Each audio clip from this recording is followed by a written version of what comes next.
We have been reporting here on the long lines, not just for unemployment benefits, but for food. And tonight, the numbers that explain why those lines and the need for food are only growing. 6.6 million Americans filed unemployment claims last week alone. The 3-week total now, nearly 17 million. 1 in 10 workers in America now without a paycheck. ABC's Victor Akendo witnessing those long lines today in South Florida.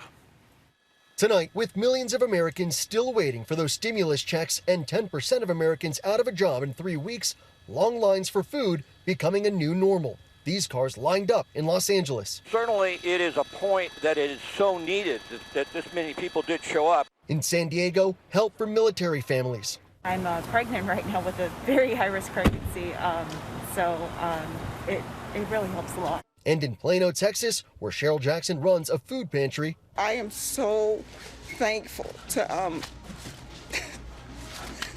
every person that's got out of their house, came out of their house and donated 1 box of cereal for another family to be able to eat. I'm grateful. The Hernandez family in Miami, grateful too. How much does this help out?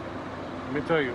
And now it's getting worse because you go to the supermarkets and things are getting, you don't see nothing. The shelves are empty. They just picked up enough food to last their children a few days. Miami-Dade County Public Schools distributing more than 700,000 meals since schools were shuttered. There was never a lapse. Kids never were left without support, without nourishment. So many families need those stimulus checks. By one count, nearly a third of Americans couldn't afford to pay their rent this month. For small businesses, the Payment Protection Program still struggling to meet demands. Just waiting. It's a waiting game for us now. I'm trying to apply for this or apply for that, but nothing come through yet. The Federal Reserve announcing today they're pumping $2.3 trillion into the economy so banks can keep lending. We want to make sure that customers know the banks will get to all of them. For those whose jobs are considered essential, many are risking their lives for that paycheck.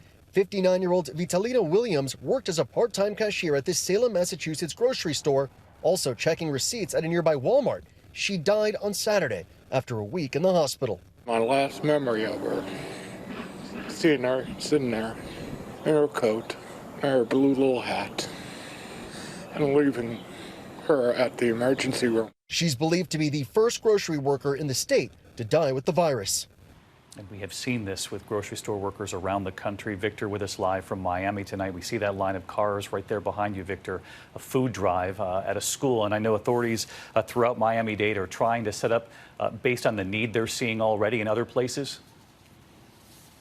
That's right, David. They are bracing for the worst, preparing a, quote, mass feeding operation that would help those most in need. And as a contingency plan, they've ordered about 500,000 MREs, meals ready to eat, like what you'd see in the military. David? Victor, thank you.